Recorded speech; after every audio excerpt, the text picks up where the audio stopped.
Okay, welcome to this reading and discussion of Pathwork lectures. We're working out of a book called The Pathwork of Self Transformation, which is an anthology of some of the, most important lectures, foundational lectures in of the 257 that were originally channeled by the medium Eva Pierrakos. And these have been edited a little bit for clarity, and also there's some commentary at the very beginning. So this is meditation for three voices is one of it's also originally was called the process of meditation, but then it was renamed meditation for three voices, which is a good name as well: ego, lower self, and higher self. So in this meditation, specifically geared to self-transformation, we engage the conscious ego to facilitate a dialogue between the higher self and the lower self, so that what is in the unconscious reveals itself to the conscious mind. Doing this and noting down what comes to the surface, because it needs to be acknowledged and transformed, can be an invaluable daily practice. With the strength thus acquired, we can learn the art of positive life creation. So, I really feel like this is a beautiful description of kind of a basic process. It's described in a very specific way by the guide, but as I've worked with it, I realize, it's like a very beautiful, process of kind of inner family systems. But the guide here is kind of talking about sort of the lower self child in some ways that, sometimes, is hard to understand, because in my work with this, like we can't be in a, judgmental or negative relationship to the lower self. I remember recently coming across on Facebook this, little thing that, is talking about, if you thank your mind, it'll be quieter. If you, thank your shadow, it will heal. I think that the key is that we have to really love and integrate and appreciate and thank all of these inner parts. And I think the guide is saying that basically as well. And then we hear through our own filters and lenses sometimes something that, gets transformed into this more rigid or harsh take a look. So just notice how it lands. I mean, I found that oftentimes the lectures can trigger my should voice in some way, but then the first time I ever heard somebody else reading the lectures from a very loving voice, I recognized, oh, that's my should voice. That's not the voice of the guide. So just want to invite people to sort of hear the love and the encouragement and the support in these lectures. So beginning the lecture. Greetings, all my friends here. Love and blessings, help and inner strength are coming forth to sustain you and help you open up your innermost being. I hope you will continue and cultivate this process so that you bring to life your entire being, creating wholeness in you. There are many different kinds of meditation. Religious meditation consists of reciting set prayers. There is meditation in which the main emphasis is put on increasing the powers of concentration. In another type of meditation, spiritual laws are contemplated and thought through. There is also meditation in which the ego is made totally passive and will-less, and the divine allowed its own flux. These and other forms of meditation may have more or less value, but my suggestion to the friends who work with me is rather to use the available energy and time for confronting that part of the self that destroys happiness, fulfillment, and wholeness. You can never create the wholeness you truly aspire to, whether or not this aim is articulated, if you bypass this confrontation. And to me, that word confrontation feels a little, strong. I would say, we have to have a meeting with it. We have to have a connection with it. We can't keep denying it and shoving it away and, trying to mask it and pretend it's not there. So I think when he says confrontation, he's, talking about the way that we tend to often, kind of avoid it, right? And we avoid it because maybe inside of us it does feel a little confrontational, or, we don't want to see it so much. So, we want to approach, this, with openness and understanding as best we can. And this approach includes giving voice, inviting all these voices to speak, but getting voice to the recalcitrant aspect of the egotistical, destructive self that denies happiness, fulfillment, and beauty for any reason. So, at one level, he says, our child consciousness is this dualistic consciousness, and in some ways that, part of it, it's not to judge the child consciousness in any way, but, because it is sort of only able to, sort of see its own sides of things, and, that it often is in this place where it becomes destructive to us because it does deny our own happiness and fulfillment and beauty. I mean, I'm sort of watching today, like I've been pretty good, with this health thing, and relaxing a little more and working with, keeping my blood pressure down and all of that. And then, there was a few things in this doctor's visit that were triggers for me. And, I was really conscious and working with it. But even then, like there was a way that, it was very imposing, and so I kept working with it. But I don't say that, I ended up getting out of there without having, sort of strong reactions, and, sort of this whole thing that I was working with kind of take over, and more so than I was hoping. But I was also aware, like, that it was, like all of the inner fear and, sort of judgment, something's wrong here, or I don't like this, or, like something's wrong with me, something's wrong with the circumstance that was, triggering it. And every time I could kind of tell myself, and kind of hold that place and just talk to it and say, there's nothing wrong. I could feel my body relax for 2 minutes, and then it would get triggered again for some reason.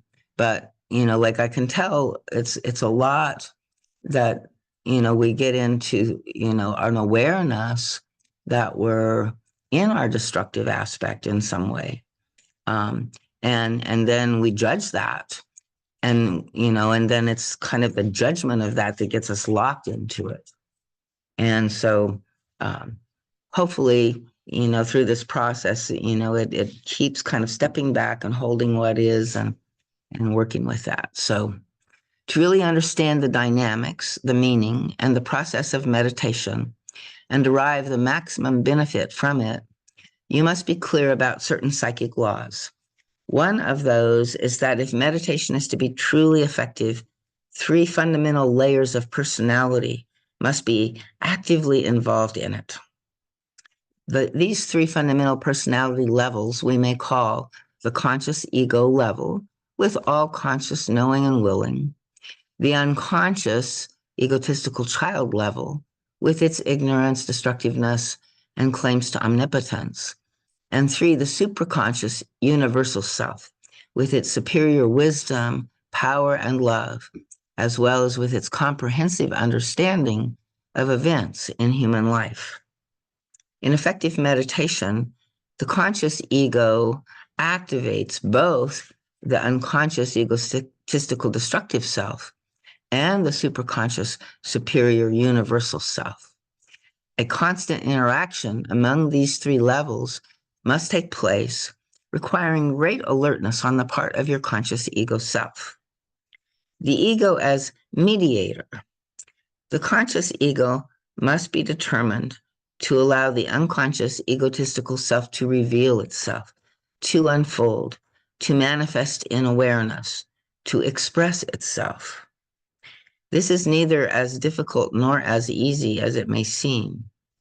It is difficult exclusively, my friends, because of the fear of not being as perfect, as evolved, as good, as rational, as ideal as one wants to be, and even pretends to be, so that on the surface of consciousness, the ego becomes almost convinced of being the idealized self-image or needing to be the idealized self-image, right? And this surface conviction is constantly counteracted by this unconscious knowledge that this image is untrue. Like we're not perfect, and we can't.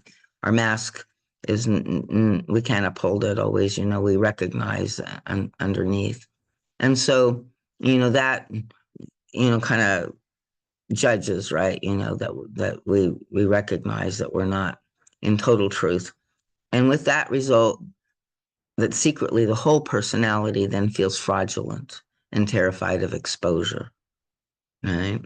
And then also, like we feel like other people will judge and shame us for these parts, right? So it's a significant sign of self-acceptance and growth when a human being is capable of allowing the egotistical, irrational, outright destructive part to manifest in the inner awareness and acknowledges it in all its specific detail. This alone will prevent its dangerous indirect manifestation, of which the person's consciousness is not aware because it is not connected with it, so that the undesirable results seem to come from outside. And so the conscious ego has to reach down and say, whatever is in me, whatever is hidden that I ought to know about myself, whatever negativity and destructiveness there is, should be out in the open. I want to see it. I commit myself to seeing it, regardless of the hurt to my vanity. I want to be aware of how I deliberately refuse to see my part wherever I am stuck, and how I therefore overconcentrate on the wrongs of others. And I was watching myself do this in the office as well, because the doctor was very late, and all kinds of things, and I was like kind of in the drama of, being a, patient and should have better treatment or whatever. It was really kind of comical. But watching it again, was very useful. And then noticing that even though I was, really aware that I was not taking responsibility fully for my feelings, I wasn't, judging that too harshly because, like I was doing, I was working with it, doing the best I could, and just kind of observing how difficult it was, right? Like I would, you know, be in this dialogue trying to work. So I'm saying this, I think, in part because I think people are always looking for kind of an immediate, thing. And my experience is a lot of times we have to really get to know these parts of us a lot and deeper. And each time they come up, it's just another opportunity to go in and, like welcome them and, see what's going on with them. And that's a part of what we're trying to create in this adult ego level where, we can be aware and be curious instead of start contracting against what we're aware of. So I want to be aware of how I deliberately refuse to see my part wherever I'm stuck and how I therefore overconcentrate on the wrongs of others. This is one direction for meditation. The other direction must be toward the universal higher self, which has powers that surpass the limitations of the conscious self. These higher powers should be also called upon to expose the destructive little self so that resistance can be overcome. So again, I find exposedly be able to, but it's kind of like what I find is that those, higher powers are really useful because, the when I get the expression of the destructive part, I'm usually aware there's an image there. And then I call on the higher self, to see what is the truth, right? Because, I know the image is like, kind of locked into a negative experience and trauma. And if I don't have some other story that I can understand and look at, so I often, seek sort of from the higher self, the guidance of spiritual law, the understanding of, how there's distortion in what my image is saying, right?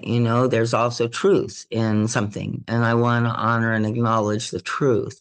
So it's like with the higher self that I'm working through separating and recognizing that, the unconscious child part has both truth and distortion in what's going on with it. And it needs the help of, the adult conscious ego, to unravel that And also sometimes the adult conscious and ego needs the help of the higher self to, see, because a lot of times, like I hear the child voice and say, well, that's how I feel too, so we have to realize that, sometimes even, our, more adult ego does not have another understanding outside of the image.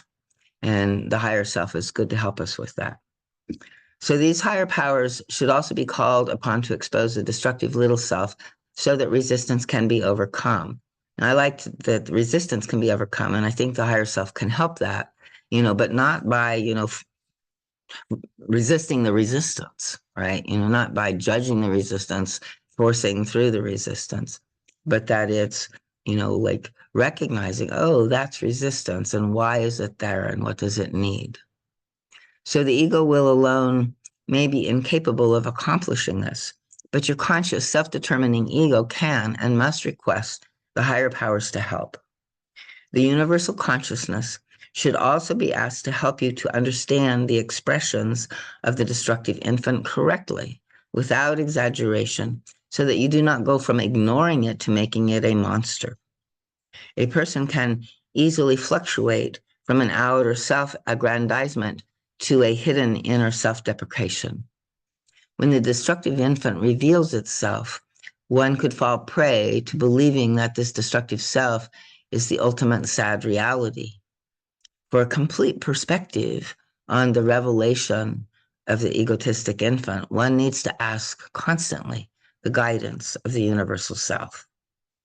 And so, again, if I were to write this lecture, I think I would, use a lot of different words in here, and I'm not always clear. I suppose the guide had some reasons. I know it's like, it's more like the id part of us, and this it sounds a little more like, Freudian, you know, uh, influence and, the psychology in this channeling. And it's interesting to me that throughout, Eva uses all kinds of different languages, and it starts some of it, very, spiritual, and then goes into much more psychological language. And sometimes it sounds, more Freudian, sometimes more Jungian, more, and then meditation is, covered in all of these different ways. So it's, it's kind of an art to work with these lectures. But what I like to take them as is a kind of map and then really find them internally. So like talking about, this, young dualistic part of ourselves that he's calling the egotistic infant. And you can, like go inside and maybe notice for yourself, like what does that mean? And can you find an aspect of yourself that you would recognize in that? And even beyond that, beyond the behavior, to go inside and feel, like what the energy is, the defense, the contraction, the fear, the that's happening that causes the child to go into dualism, right? And sort of fight against one thing and try to get another thing and judge and be in all of these, kind of frustrated states.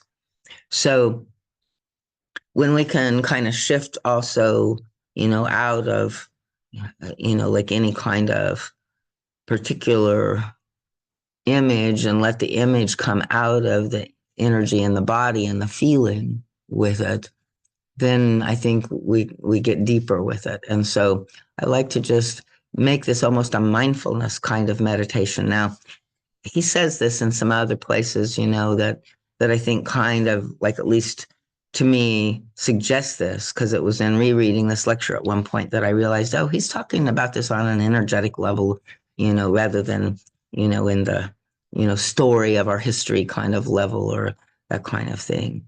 Or even the story of, me being in the, impatient in the doctor's office. So, like feeling that impatience was also a whole energetic, emotional thing as well.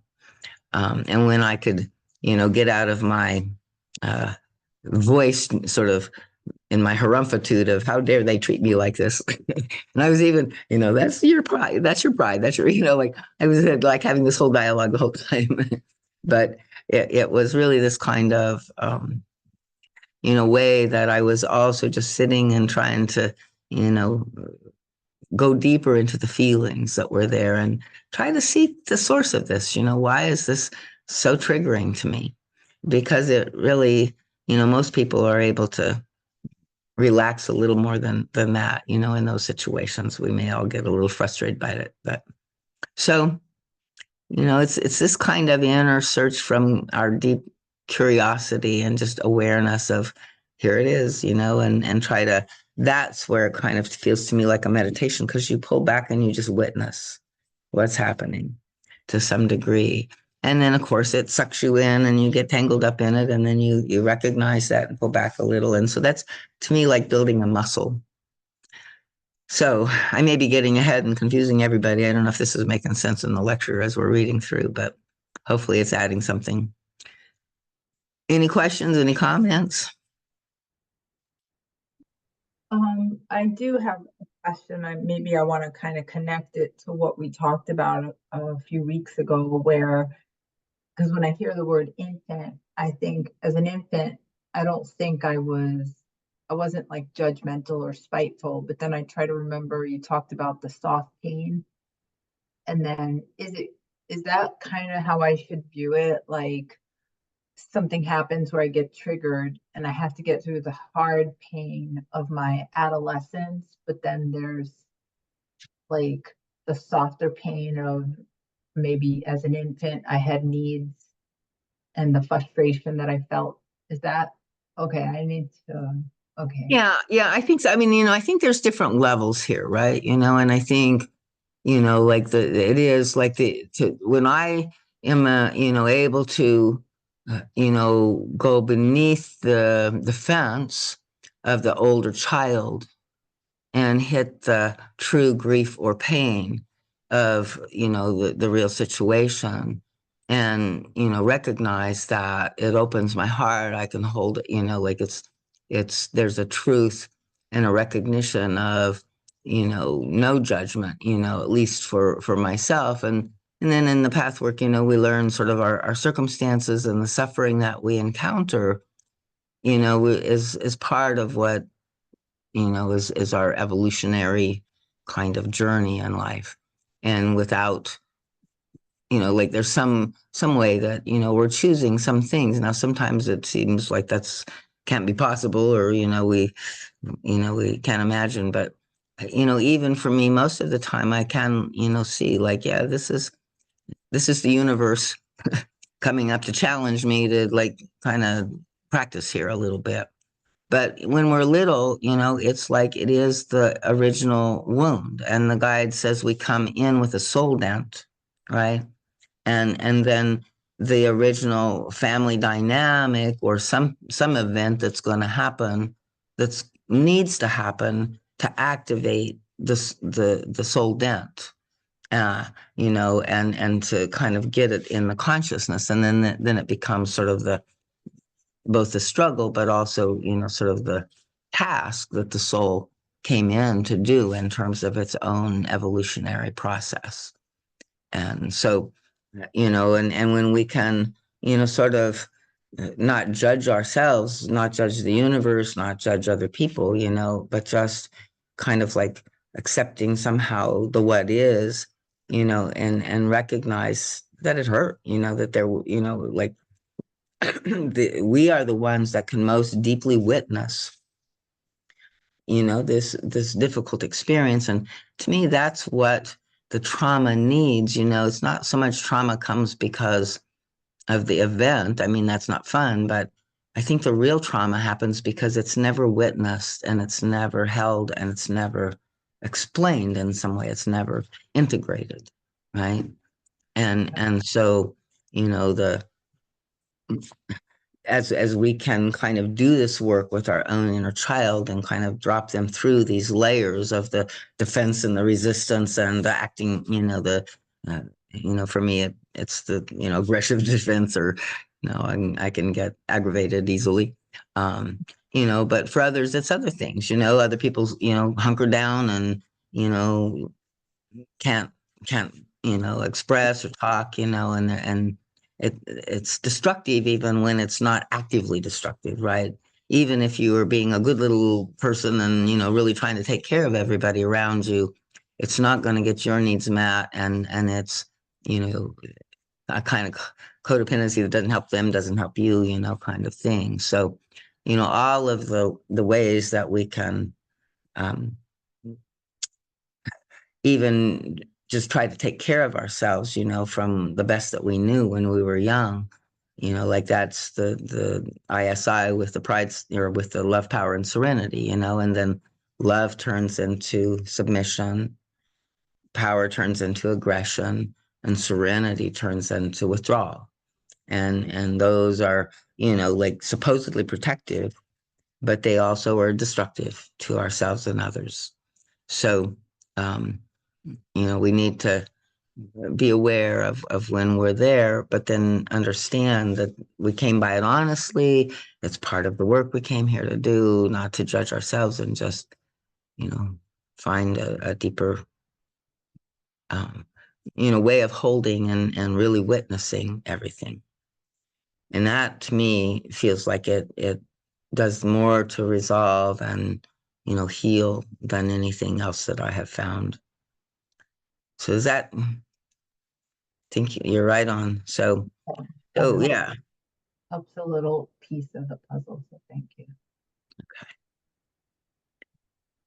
So whatever reveals itself should be explored for origins, results, further ramifications. Ask yourself what underlying misconceptions are responsible for the hate, spite, malice, or whatever negative feelings come to the surface.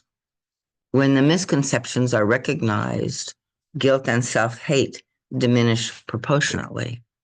Another question to ask is, what are the consequences when, for the sake of a momentary satisfaction, you give in to the destructive impulses? And usually we're kind of in this sort of damned if we do, damned if we don't situation. And there's a kind of way that we've always, taken the long, slow death rather than the short, quick death or something like that. And so that's also, not only what are the consequences, right, in terms of our, like negative, we get some negative pleasure, but what's the really final end thing? But also, like how is the death that we're used to dying? It might be worth risking another kind of death, because it feels like we're in a bind and we're running from one death straight into this kind of self-destructive defensive death that protects us from the worst thing that we're afraid of, the immediate really intense catastrophe. But it kind of numbs us, it blocks us, it deprives us of life. We get insensitive, or we get depressed or whatever. And so, there's a long, slow death that happens instead. So it's good to see, and to track that, to recognize that, not to judge it, but just to realize, oh, in avoiding one death, I'm walking into this one. I know this one. Is there any way I could try to take my child's hand and convince her to walk to the edge of this other cliff and see what would happen if we tried to jump off that way? Yeah, for a change. So, so when questions like these are clearly worked out, the destructive aspect weakens, again, in proportion to the understanding of the particular cause and effect. Without this part of the path work, the task is only half done. Meditation must deal with the entire problem of unconscious negativity, step by step. The interaction is threefold. The observing ego must initially want it and commit itself to reaching in and exposing the negative side. It has also to ask for the help of the universal self. When the infant reveals itself, the ego should again ask for the help of the universal self to strengthen the consciousness for the further work, which is the exploration of the underlying misconceptions and the heavy price paid for them. The universal self can help if you allow it to overcome the temptation to give in again and again to destructive impulses. Now, this I have many people that I know testifying to it. It's not a muscle that I've been able to find so far really, really effective. So, but I think it's like I have enough belief in other people's experience, right? That we really can, in prayer, strengthen something in us, that can help us. And part of the thing that our ego is, always sort of trying to do it by itself, and that in itself is a bit of a lower self piece, right? It's like it's in separation and it thinks that it's all on it to get it right, to fix it, to, change and everything like that. So when we're sort of coming from this place of self-sufficiency in that way, we forget that we aren't here alone, that we do have a team of guides and spiritual helpers with us, that we have, ancestors that are, now on the other side of the veil and not so unevolved as they were, maybe, at least the ones that are, working with us. We also maybe carry other ancestral, issues that are not so evolved, but we do have much help on the other side. And I know, prayer, like if you are in that place of kind of helplessness with a loved one and you really, would like, to be able to do something, but you can't figure out what that could possibly be. I think prayer is really underrated. We don't fully understand. And even if it doesn't help in that moment, I think it kind of like creates a deposit box that when the person is ready to receive the help that is needed, that all of those prayers will come into effect and make a big difference for them. So I really think, and the guide speaks of prayer as well in the early lectures, uh, and says it's a beautiful thing. And so again, for me, it's mostly to remember to ask for the help and not think kind of in my own self-stubbornness and pride or whatever that I have to do it all by myself. And then, I can also let go of my ego will, which sometimes is not helping and it's actually hurting, because a lot of what we have to do in these situations is really learn surrender and learn kind of the receptive state more initially. And out of that receptivity, then an active, response can happen that's kind of guided by the higher self. So to connect with the higher self, we're like strengthening and learning how to open this receptive channel that's so important in this healing and spiritual evolutionary process. So any more comments or questions here?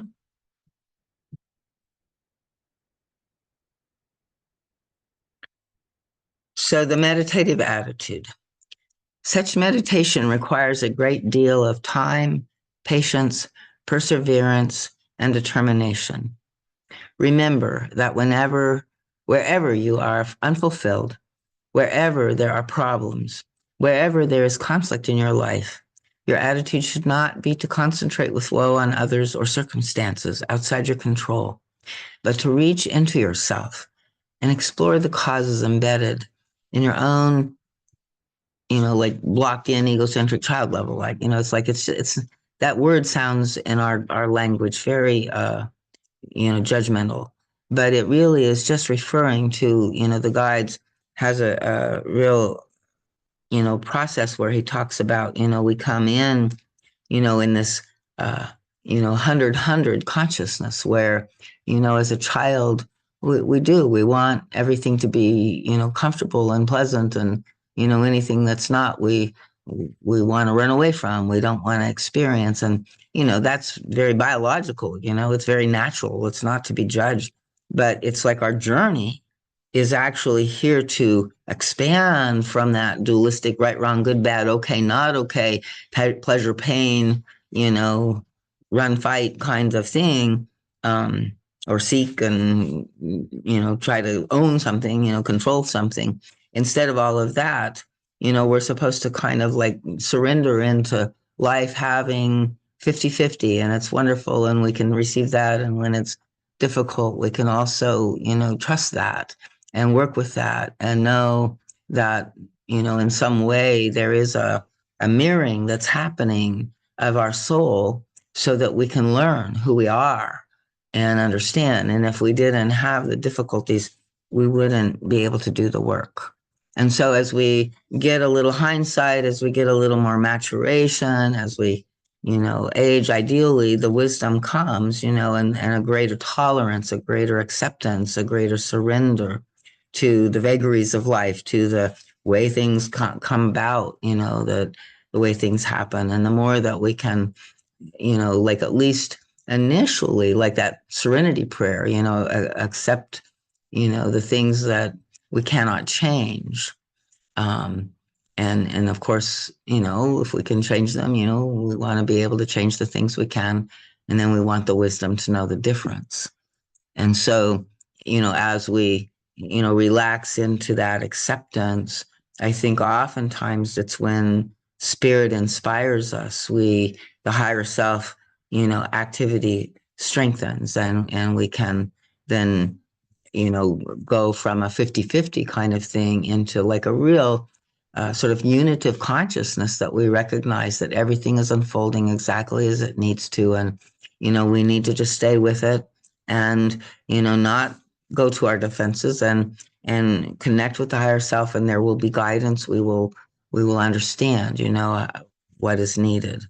And I find it's the most beautiful state to be in when we can get there. It's not always, so easy to live there completely, but I know, a lot of times in the work, in sessions and stuff, it's like just being with it and allowing, and then it kind of unfolds, and, it all, seems to be, like something greater than any, thing that I'm doing.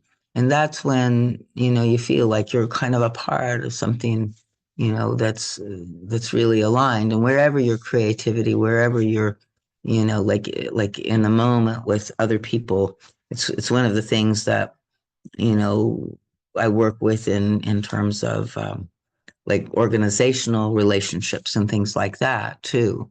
And, I'm less good at that as that I am with, working with my workers or something like that. So it's like this expansion on, like, okay, so there's conflict here. Instead of going to war with everybody because I disagree with them, how can I just hold the space and, recognize and, like, but trust that, okay, we're not quite on the same page. That's no need for battle or alarm. Let's just see and listen deeper and, stay with it. And hopefully a unitive solution can emerge. And that's when, we're really, I think, doing some beautiful healing work on many levels here. And so, the human touch is always the challenge. We don't know how to really relax and get along with each other very well yet. And so all of the times where we have that, we can just keep working with uh, this sort of pause place, and breathe place, and calm the reactiveness in our bodies, and kind of support it, not deny it, like understand, okay, so this is, if we're reacting, it's probably coming from, an image from old PTSD, from trauma, but, like we're trying to just be the space that can hold all of it. And so, and the more that we can just, okay, here you are, and here you are. And it's like Rumi's poem, the guest house, right? Like even if they're a, violent horde of thieves that come to sweep your house clean, welcome them in. So, we want to just keep, being the space, right? Which is this receptive thing that we don't know how to do in our culture very well, but that's really such a powerful practice. So let's see if the guide refers to more of this as we go.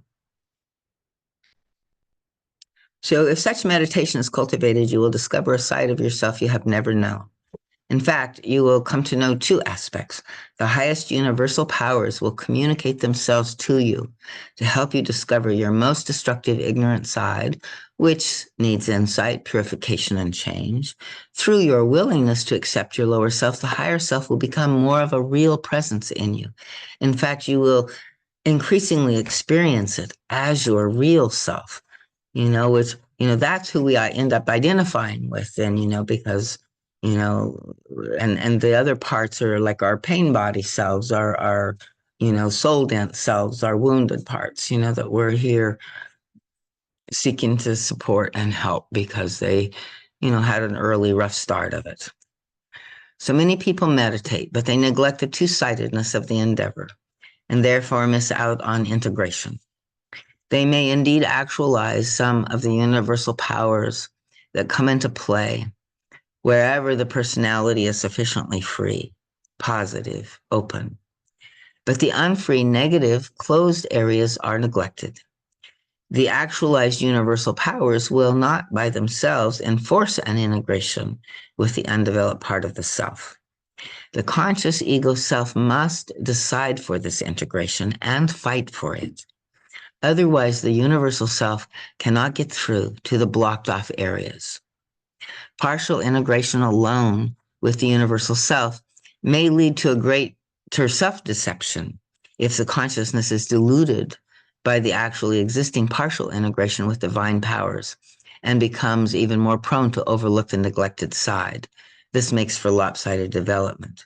So here, this is Jungian, right? This is the shadow, right? And then, if you, in the shamanic archetype, you start awakening these divine powers, and if you don't do your shadow work, if you don't do the descent work, you're gonna be kind of deluded into thinking you're greater, you're developed further than you really are, and that will make for like sort of like the higher that we develop, the more integrity we have to have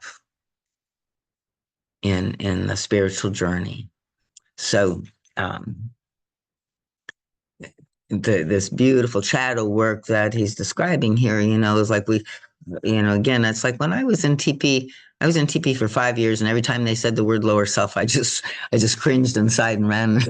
I didn't know what it was inside of me. I was terrified of it. I thought, it meant that I was bad. And so it was a long journey before I was able to, kind of recognize that, I don't have to be ashamed or afraid of my lower self. And that, it is, I came by it honestly. It's part of, the 50-50 that I came down here with, that I, in a sense, chose these limitations and these issues, to work with and do my best in this lifetime with, and they're not my enemies, they're my responsibilities, but, it's like they need, they're just wounded children and they need help. And so when we can, wake up our own higher self and also this positive ego that can consciously call forth and meet and embrace, and not, reject or judge these parts, then we really have a chance to do that true healing. It's like we can do a lot of work, but I think the true healing can only come from this integration process that we're talking about here. So when you go through the entire process, a tremendous strengthening of your whole self takes place. I would agree to that. Several things begin to happen within your personality, my friends. In the first place, your conscious ego personality itself becomes stronger and healthier. It will be stronger in a good, relaxed sense, with more determination, awareness, meaningful directedness, and a greater power of concentration with one-pointed attention. Second, you will cultivate a much greater self-acceptance and understanding of reality. Self-acceptance and understanding of reality, yes. And that's where, those both, will help us surrender and accept. Unreal self-hate and self-disgust will go away. Equally unreal claims for specialness and perfection also stop. False spiritual pride and vanity, as well as false self-humiliation and shame, disappear. Through the steady activation of the higher powers, the self feels less and less forlorn, helpless, lost, hopeless, or empty. The whole sense of the universe and all its marvelous possibilities reveals itself from within, as the reality of this wider world shows you the way to accept and change your destructive inner child. So again, this accept and change. We cannot change that destructive inner child without acceptance. And, if we um,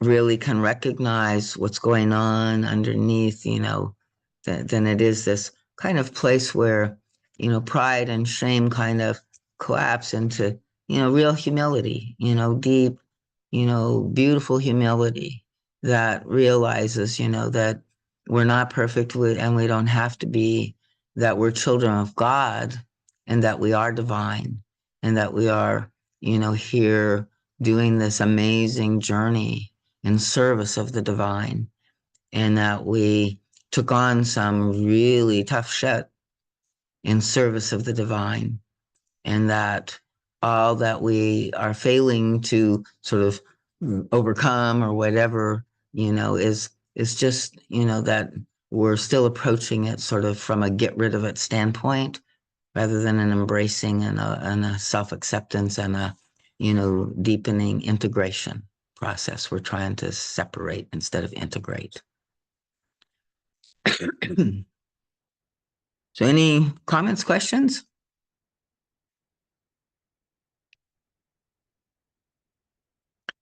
So the whole sense of the universe and all its marvelous possibilities reveals itself from within, as the reality of this wider world shows you the way to accept and change your destructive inner child. This gradual change enables you to accept all your feelings and let the energy flow through your being.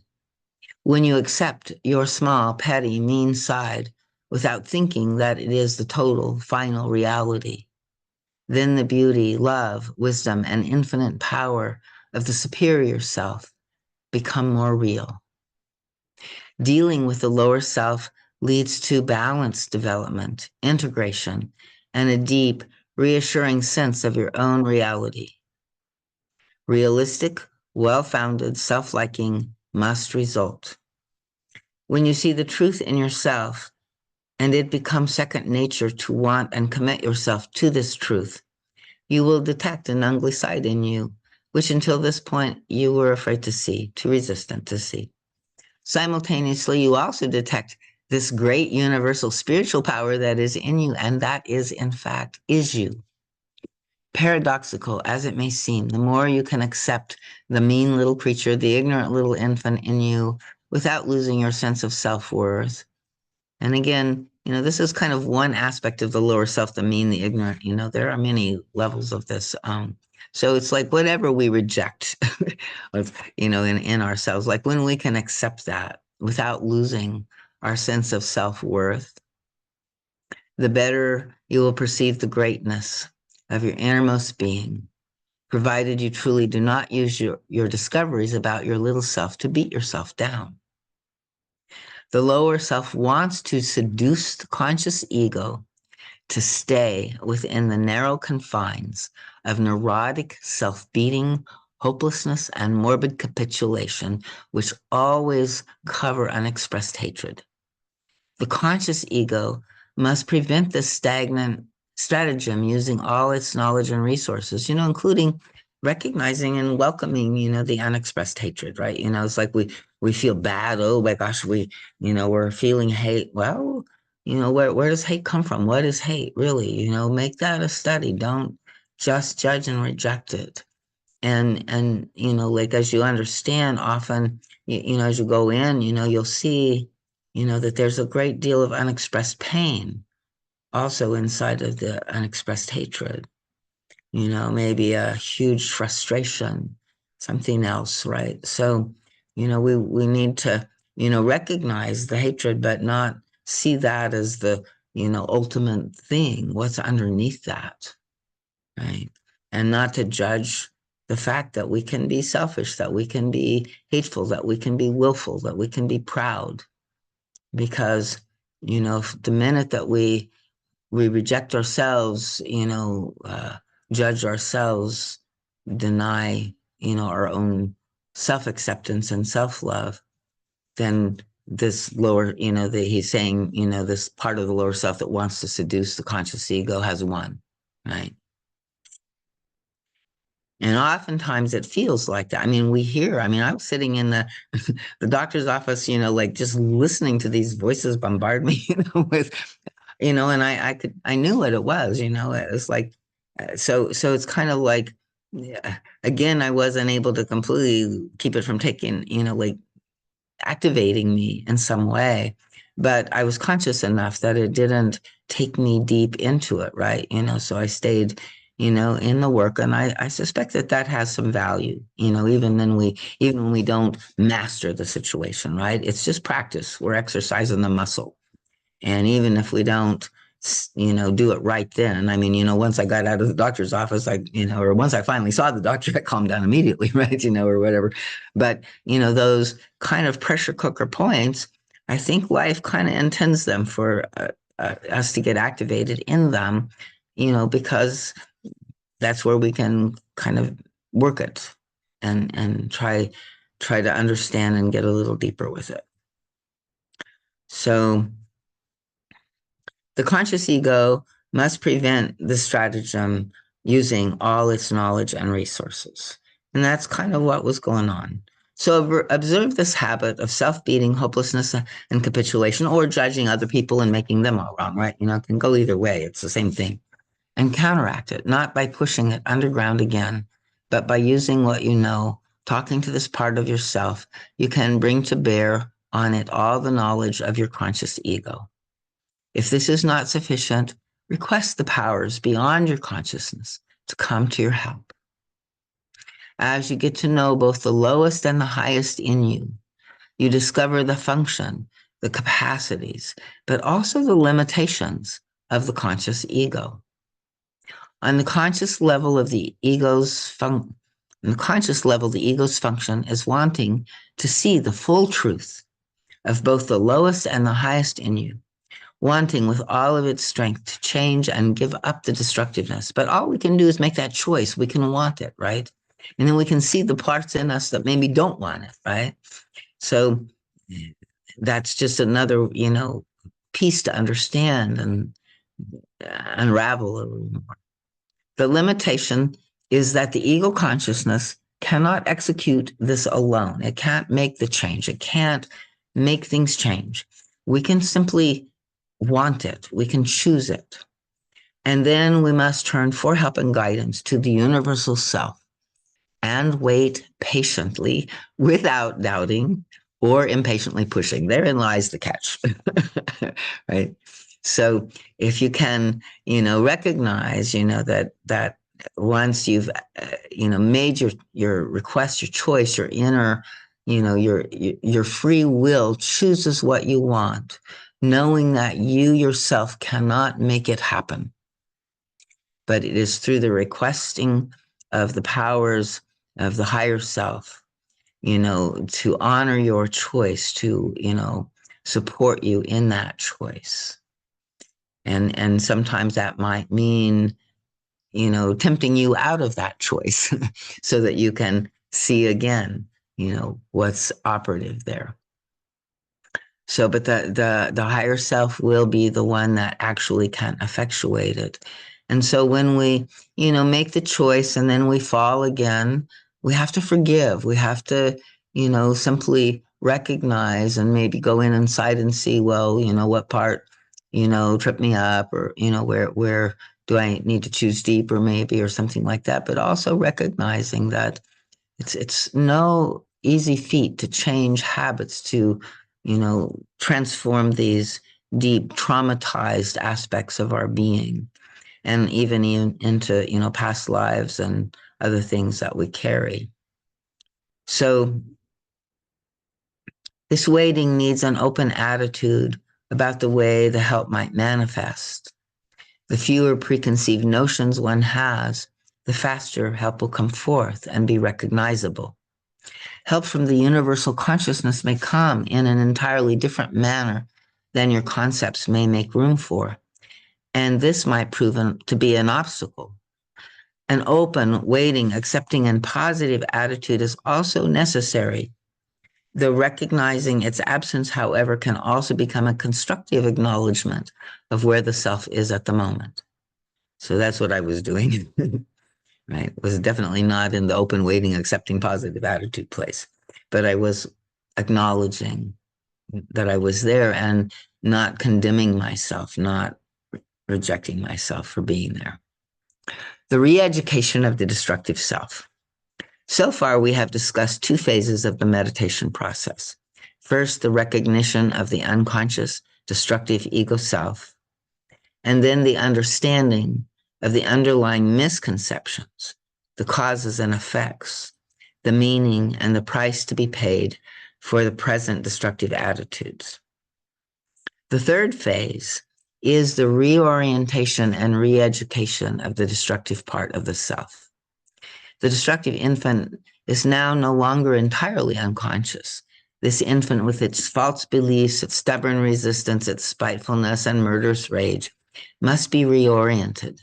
Re-education, however, cannot take place unless you are fully aware of every aspect of this destructive infant's beliefs and attitudes. So sometimes we keep falling into it, and I think it's just because we're having to see all of these different facets. This is why the first part of meditation, the revealing exploratory phase, is so fundamental. It goes without saying that this first phase is not something one gets over with, so that then the second and later the third phase can begin.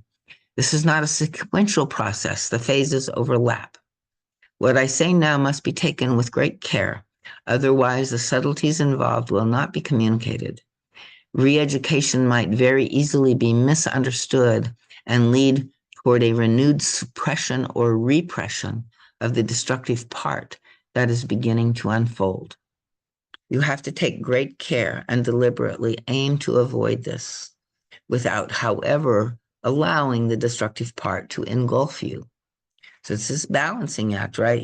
To not get overwhelmed by the destructive part, but not to feel like we have to suppress it and deny it. So it's kind of like meeting it with our consciousness as best we can. The best attitude toward the unfolding destructive part is one of detached observation, of unjudging, unharried acceptance. The more it unfolds, the more you must remind yourself that neither the truth of its existence nor its destructive attitudes are final. They are not the only attitudes you have, nor are they absolute.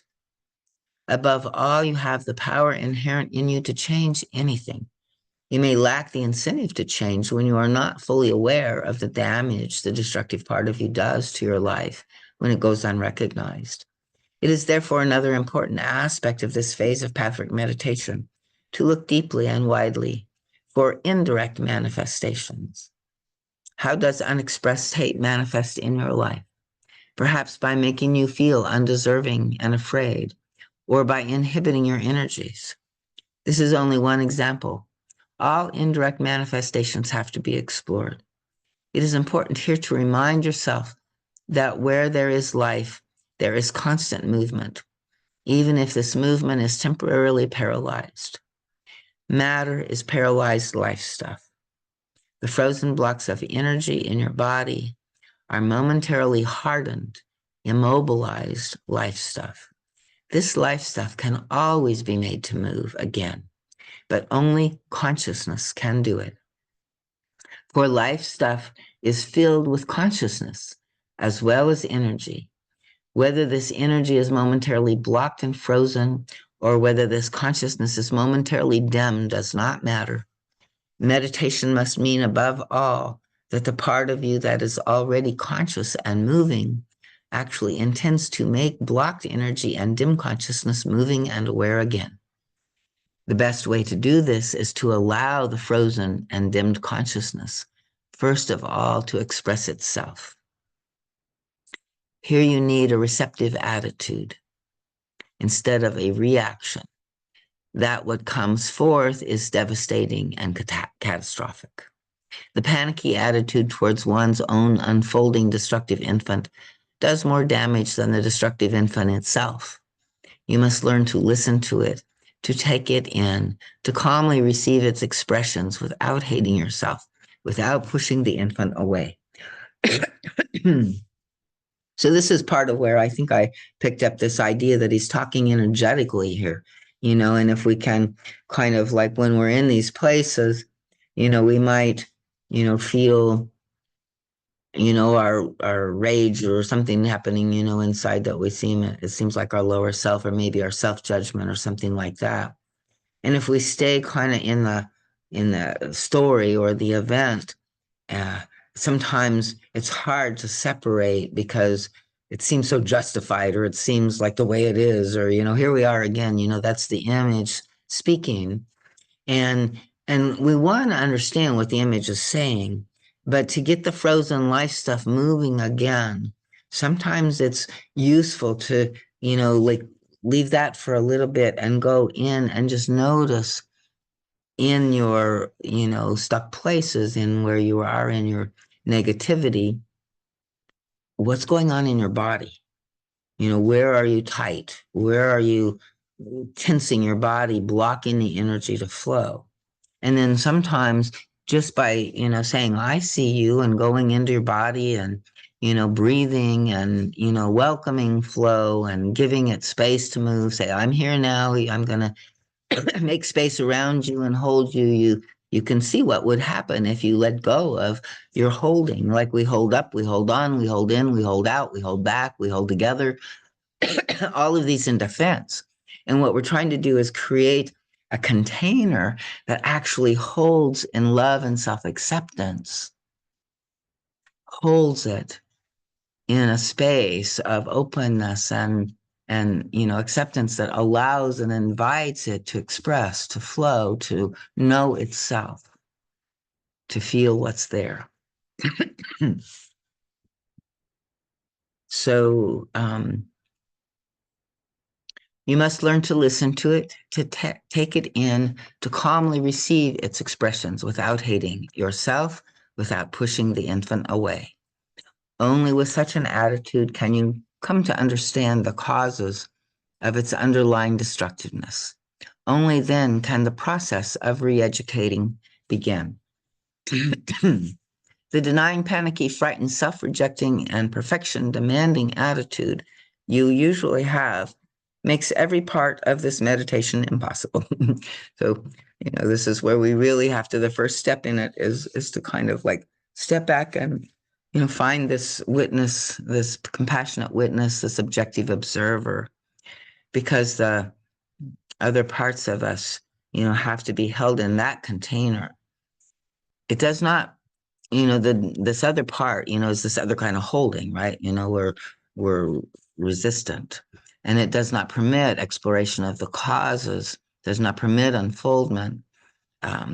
It certainly does not permit re-education, right?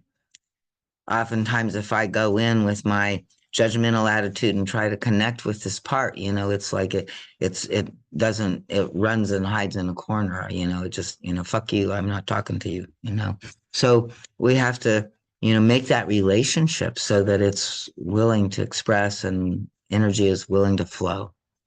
It is the accepting and understanding attitude that enables the conscious ego to assert its benign dominion over violently destructive and stagnant psychic material. That is such a powerful statement. Let me read it again.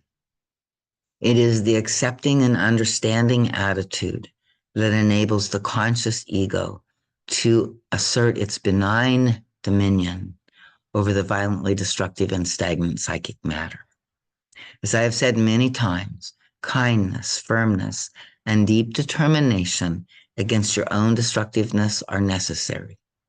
It is a paradox. Identify with the destructiveness and yet be detached from it. We like want to let it express. So in that process, we have to be it. We have to identify with it, and listen, but at the same time, as we are moving it out, we are also looking at it, witnessing it. And we do this anyway. I mean, oftentimes we're, moving it out, and then we have our inner critic judging it and commenting on it. So it's like the main thing is we're just replacing the inner critic with this accepting attitude. Now, sometimes that can be difficult. The inner critic is very, much a defense itself. And so, again, stepping back, oh, here's the inner critic, right? Let me see what's going on in my body, what, what does it believe? Let that inner critic speak without, believing that it has the final truth. Accept that it is you, but also know that there is another part of you that can say the final word if you so choose. For this, you need to widen the limitations of your conscious ego expressions to include saying at any moment, I will be stronger than my destructiveness and will not be hampered by it. I determine that my life will be at its best and fullest, and that I will and can overcome the blocks in me that made me want to remain unhappy. This determination of mine will bring in the higher powers that will make me capable of experiencing more and more bliss because I can let go of the doubtful pleasure of being negative. So, like this, again, is just kind of saying that it's it's determination. Our will can't make it happen, can't make the change happen. So don't despair when it, just doesn't change overnight. But it's what sets in motion the powers of the higher self to allow that change, right? And so it's our free will, our determination, our choice, right? That activates the higher powers, and then they will, evolve us in through their own process. So, and then we have, negative pleasure. The guide has spoken of in other lectures too, and so there's this doubtful pleasure of being negative, which that we can now fully recognize, right? And so, I could see that when I was in the doctor's office, how I felt self-entitled and, like, there was, somehow it felt better than being stuck there and having to endure being, patient and not wanting to be there.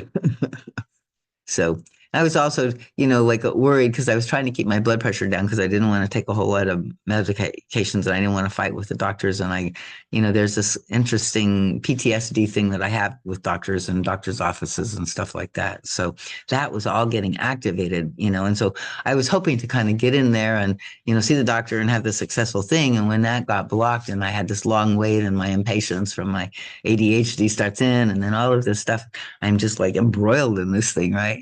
For 2 hours. So it was quite a ride, but it was also very useful, just to work it and see it again and to recognize where that negative pleasure is in there. For re-education too has to proceed through the relationship of the three interactive levels, just as it was necessary for making the destructive side conscious and exploring its deeper meaning. Re-education depends on the efforts of both the conscious ego, with its instructions to and dialogue with the ignorant egotistical child, and on the intervention and guidance of the universal spiritual self. So this is beautiful here. It's like, and so each in its own way will affect the gradual maturing of the infant. So sometimes my ego, my conscious ego is bringing the truth and working with the child. And sometimes my ego isn't able to, the higher self is called on, or something in life will just kind of spontaneously reveal or, trigger the work. So the ego determines its goal to change the consciousness of the negative inner child by wanting this and committing itself to it. This is its task. Full execution of this task is made possible by the spiritual influx from the deeper personality that has to be deliberately activated. Here, the consciousness must again adopt a twofold approach. One is activity that asserts its desire to transform the self-defeating aspects, leading the dialogue and calmly but firmly instructing the ignorant child, speaking the truth to it, right? The other is a more passive, patient waiting for the final, but always gradual manifestation of the universal powers. It is they who bring about the inner change when the feelings lead to new, more resilient reactions. Thus, good feelings will replace those that were negative or dead. rushing and pressuring the resisting part is as useless and ineffective as accepting its direct refusal to budge, which is really where we got, we're often caught. We feel hopeless and helpless because, we want to push it and that's not going to work. And we can feel its resistance and its refusal to budge. So again, if we can use that to kind of recognize, we're in a forcing current. Of course, the child is not going to respond to the forcing current. It needs the loving, guiding, helping parent, not the judging, pushing, controlling parent, right? And when we're in that judging, pushing, controlling parent, the child can't be helped. So it's the recognition of that, and then, looking into, seeing if we can find a place to activate this, consciously accepting, loving part, towards all of this darkness in us. So when the conscious ego does not recognize that there is a part of the self that actually refuses every step toward health, unfoldment, and the good life, a counteractive moment may be one of hurried, impatient pressure.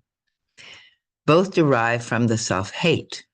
When you feel stymied and hopeless, take it as a sign for you to search for that part in you that says, I do not wish to change. I do not wish to be constructive. Set out and find this voice. Use the meditative dialogue here again to explore and let the worst in you express itself. You can see, my friends, how expressing the negative part, exploring its meaning, cause and effect, and re-educating it must be a constantly fluctuating process, alternating and often simultaneous. See how the three levels of interaction combine in the effort of purification and integration. Meditation functions here as a constant articulation of what was previously unarticulated. It is a threefold communication and confrontation, from the ego toward the destructive self and from the ego toward the universal self, so that the universal self can affect both the ego and the destructive self. Your own sensitivity will grow day by day to feel what exactly is needed at any given point on your evolutionary path. A way to begin meditation. Each day brings forth new tasks, exciting tasks, beautiful tasks. They should not be approached in a spirit of wanting to get it over with, as if only then life could begin. On the contrary, the meditative process is living at its best. You may begin each meditation by asking yourself, what do I really feel at this moment about this or that issue? In what respect am I dissatisfied? What is it I may be disregarding? Then you may request the universal spirit in you to help you find these particular answers. Wait trustingly for what may unfold. Only when some part of you unfolds can you have a direct confrontation, communication, or dialogue with it and ask it further questions, as well as instruct it. So, we're really trying to, open to this communication, and to do that again, we have to be sort of receptive, listening. I'm here, I see you, I want to know more, right? Inviting it to speak. So only when some part of you unfolds can it have a direct confrontation, communication, or dialogue, and you can ask it further questions as well as instruct it. With patience and determination, you can remold the distorted part, but only after it has fully expressed itself, right? It carries a piece of divinity in it that you can't, you have to capture the truth in it before it will let go. It's a beautiful thing in a way, because, a part of us is saying, that's right, that's wrong, and there's right and wrong on both sides. And if we can truly listen, trying to understand what is a piece of truth, there's not total truth in what this destructive part is saying, but there is a piece of truth, and it can't let go of its destructiveness until we receive that truth, until it feels received in that truth, right?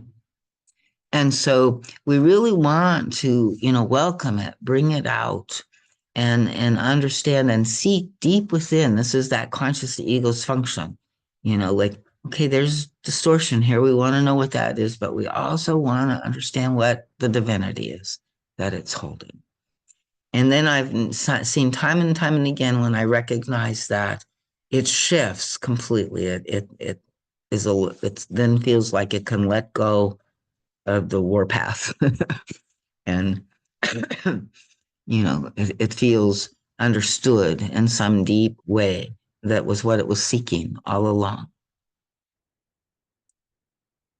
And then it's willing to let go of its destructiveness and, willing to receive the help and the support. So with patience and determination, you can remold a distorted part, but only after it has fully expressed itself. You can reorient stagnant psychic energy with your willingness to be totally honest, totally constructive, loving, and open. If you find an unwillingness in this regard, then it's like another part of you. Okay, so who's that part, right?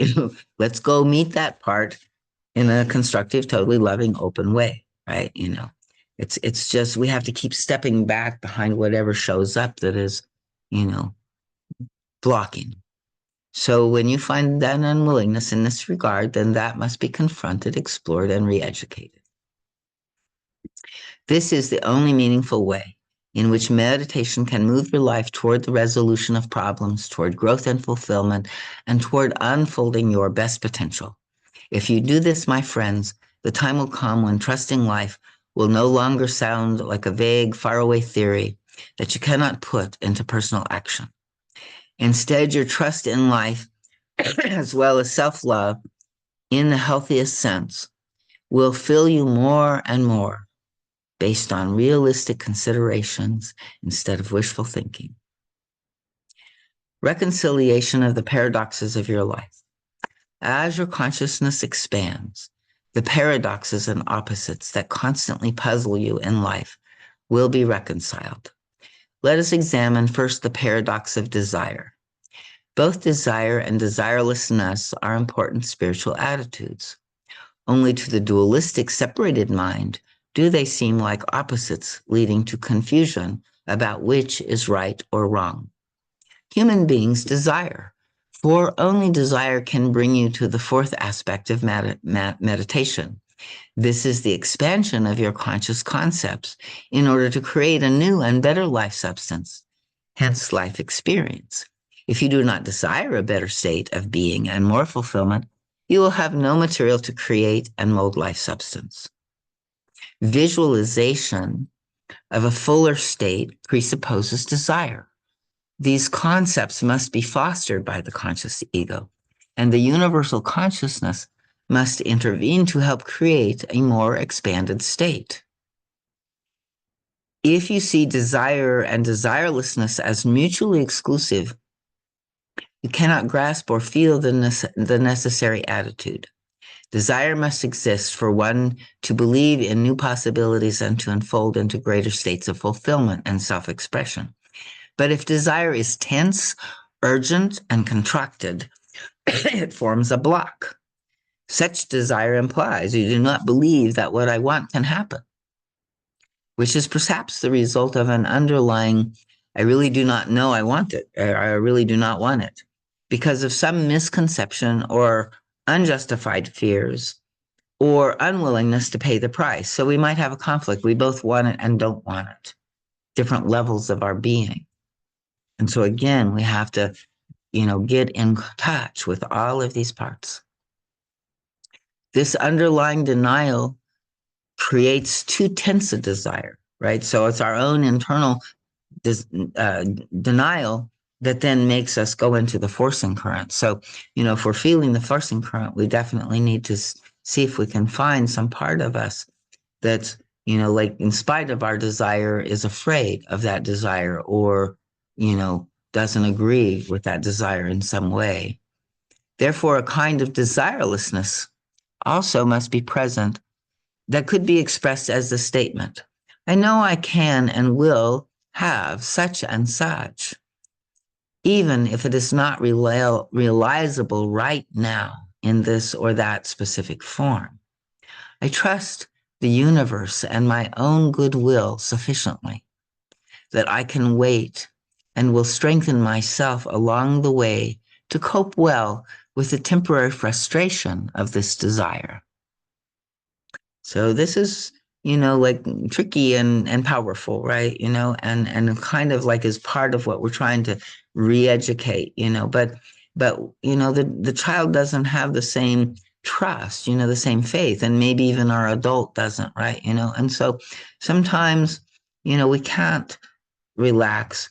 But if we can recognize, that, it's just our lack of faith and then just kind of trust, okay, so I'm going to see what happens, like I can't quite let go of my fear or my resistance or whatever, but I know that there is a possibility that, everything good can unfold and my distrust is not going to happen. And then I can kind of like just be in that place of observing, noticing, witnessing, and when I can not be in the forcing current, but in that kind of, again, receptive waiting place, then the universe does usually show up, and I recognize the divine perfection in it. I mean, it is amazing in everything that it provides, and in time we begin to see even in the difficulties that it provides. But when we open a little bit, like often it helps us really receive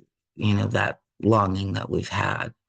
Um, and then again, if not, we just trust the universe and our own goodwill sufficiently that we can wait, and we will strengthen ourselves along the way, and work to just cope with the temporary frustration of this desire. Like we're building this muscle, to work with the frustration of this desire. What are the common denominators of healthy desire and healthy desirelessness? Let me pause for a minute. Any question? I mean, he's going into one of these examples of how he, works with this divinity and distortion on both sides as well. So any questions here or comments? I don't have a comment. I mean, I don't have a question, but my comment was as you're reading this, I'm like, wow, this is exactly how I feel about getting back into, you know, my work and stuff. So yeah, that, Yeah. Yeah, I was resonating with that as well, so good, like really it seems like this book is a really good book for the processes that people are in. I'm going to remember this is the first time I've read it in a long time and gone back to these basic lectures, and I'm thinking, okay, so every beginning class, or I'm going to start with these lectures, because they really feel like they are great for hitting the main issues that kind of we can work with, immediately. So what are the common denominators of healthy desire and healthy desirelessness that make meditation and indeed all life expression real and beautiful? First, there is an absence of fear in the presence of trust. If you fear frustration, unfulfillment, and their consequences, the tension of your soul movement will prohibit the fulfillment you want. Eventually, you will even give up all desire. Then desirelessness will be distorted, misunderstood, and of the wrong kind because too much tense desire is present. Do you see how these things are kind of like woven together in these kind of oppositional tensions? And in the final analysis, such tense desire comes from fear caused by the infantile belief that we will be annihilated if we do not have what we want. Right. And that was, you know, sometimes a real experience that we had. We didn't get what we wanted, and it felt like annihilation. It felt like, our being was, completely not seen, or, like hostility even towards it, right? So again, in the original situation, it was profound and it was strong, but um, what we have to realize is that that's really not here now, that activated the image, got us, to activate this kind of soul dent that we're working on. And then, you know, we have to then work with the fear, right? And recognize and build the trust. So hence you do not trust your ability to cope with lack of fulfillment, which makes you inordinately frightened of it. And so the vicious circle continues. The fear induces a cramp that becomes a denial of desire. These very subtle, obscure attitudes need to be explored in your meditation so that you can come to the fourth stage of meaningful meditation. In this stage, you express your desire with confidence in your ability to cope with both non-fulfillment and fulfillment, and therefore with a benign universe capable of yielding to you what you long for. The obstacles along the way can be dealt with when you know that the ultimate state of bliss will be yours anyway. Then the desire and desirelessness will not be irreconcilable paradoxes, but complementary attitudes. Similarly, it seems paradoxical to postulate, and here he goes and uses involvement and detachment, right? Another kind of apparent split or, opposites, and yet in their healthy way, they integrate. So both involvement and detachment must exist in the healthy psyche. Again, there must be a twofold approach to the understanding of this seeming contradiction. If detachment is indifference because you are afraid to be involved and unwilling to risk pain and scared of loving, then detachment is a distortion of the real attitude. If involvement means merely an expression of super tense will that your infantile insistence on having what you want right away, that was me, generates then the healthy, productive version of involvement is inverted. Does that make sense? So if involvement means merely an expression of a super tense will that your infantile insistence on having what you want right away generates, then the healthy, productive version of involvement is inverted, right? So, that's no longer healthy involvement. It's, all of this forcing current with the guide. I like that term a lot. And he uses, that's what he's talking about there. I will choose a third example of apparent opposites that make a complementary whole when not distorted. Let us take the inner attitudes of activity and passivity. On the dualistic level, these two seem to be mutually exclusive. How can you be both active and passive in a harmonious way? The right inner interaction includes both these inner movements. For instance, meditation, as I have explained it here, must include both. You are active when you explore your inner levels of consciousness. You are active when you commit yourself and struggle to recognize and overcome resistance. You are active when you question yourself further to let the previously unadmitted destructive side express itself. You are active when you have a dialogue and re-educate the infantile, ignorant aspect of yourself. You are active when you use ego consciousness to enlist the help of spiritual consciousness. You are active when you create a new concept of life experience, as opposed to an old limiting one. Often when we, recognize the image, then we need to actively create, seek, well, what, if that's not true, what is, we have to create a new understanding of the reality of the issue that we're lost in an image with. So with both other universes, oops, did I skip one?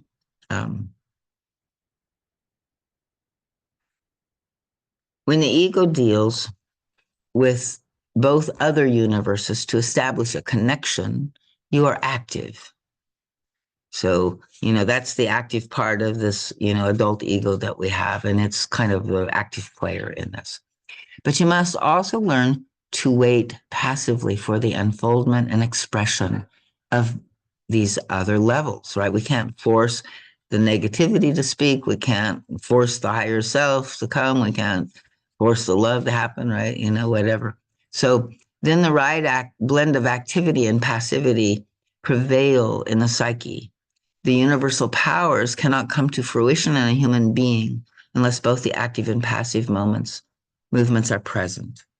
So we initiate and then we hold space for. We initiate and then we wait and hold space for and stay present to, right? I say holding space, there's also this element of, the universal self that is our just consciousness, right? And it stays present here now in this moment, in my body, in this experience.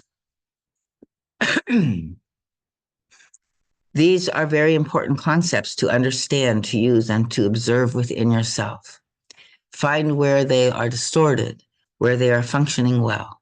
When the three-way interaction within yourself takes place, there is always a harmonious blend between desire and desirelessness, between involvement and detachment, between activity and passivity. When this balance becomes a steady state, the destructive infant grows up. It is not killed or annihilated. It is not exorcised. Its frozen powers resolve themselves into live energy, which you will actually feel, my friends, as a new living force. This infant must not be slain. It must be instructed so that salvation can come to it, liberating it, bringing it to growth. If you work towards this goal, you will steadily move closer to unifying the ego level and the universal self. This is powerful material. Be blessed, be in peace, be with God. Okay, so let's see if I can stop the share because I should have had my other light on. It's a little dark in here. Sorry for that. So thank you, everybody. Any last final comments or? Sorry, I just put a Oh, template that I found for Frank's okay. glasses. Okay, cool. Did you see that, Frank? No, what did she say? What did you say, Lori? Look, you got a chat. Go on the Yeah. chat. There's a link for you. There's a link for what? Progressive, it says, how do I avoid reflections on my glasses in Zoom? Oh, okay. Thanks. I was interested. I was just, I didn't say much. I didn't say anything during the whole session, but because when we initially started, it was like I had this resistance was like, oh boy, this is going to be a task that I need to perform, in some way, shape, or whatever. And actually, it turns out that it's just an attitude towards life. And there's really more than three voices involved, Yeah, it's all the parts of your personality are involved in the meditation, and eh, so yeah. I agree. Yeah, when you just limit it, but it's kind of like, it's a good way, I think, of sort of looking at, I think he's kind of building that into this sort of whole unity and duality level of the, pathwork, work with the defenses. And so from that place, I think but I agree. And there's, like actually there's this new therapy called interfamily systems that sound like it's quite similar in some ways, and another, you know, popular but also I think effective, maybe influx of pathwork material into the common culture, through other voices and other people. It's a psychotherapy, but they call it interfamily systems, and there's this whole work with all of these parts of it, and it's all about really holding that place of acceptance and listening deeply. And I think it also includes sort of working with the energy and the body level of it, as well as the thought forms and that kind of thing. So I think that's something that a lot of people who come to path work early on, they don't get it, that it's a slow and steady wins the race, so to speak.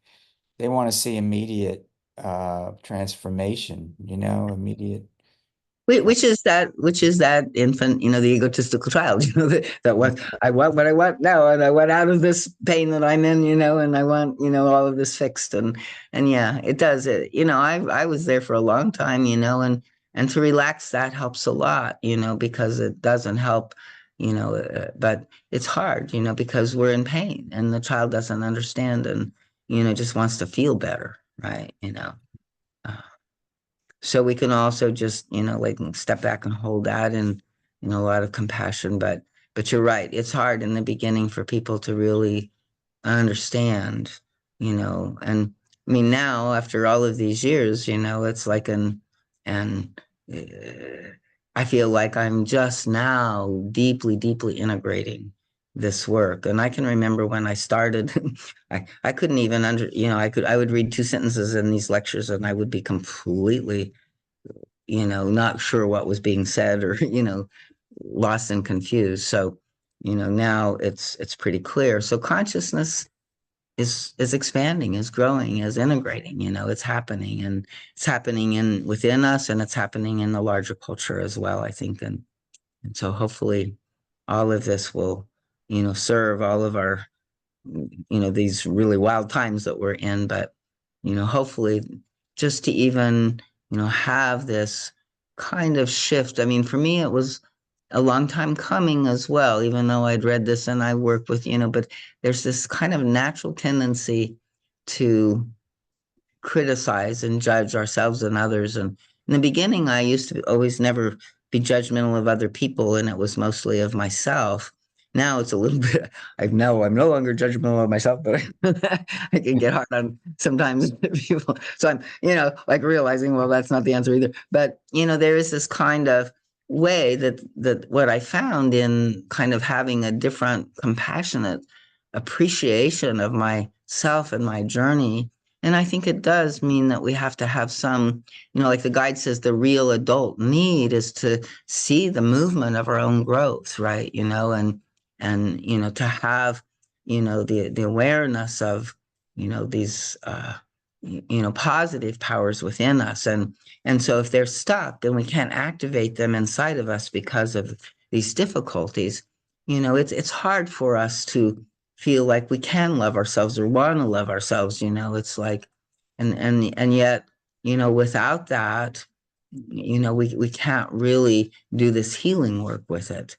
So it's kind of like, to me, the very first step in anybody's work is to try to, heal and repair that in that relationship with oneself that we all have kind of in a unconscious, but, like familiar way, of how we, and, people often, don't even recognize how critical or rough they're being because the voice is just so familiar to them, and often it's the interject from, family, parents anyway. So, that they were, they learn this is how you be a parent to yourself. So now I'm going to be a parent to myself. So nobody else parents me and I don't get in trouble from any other parents. I'll be my own parent and make my own trouble.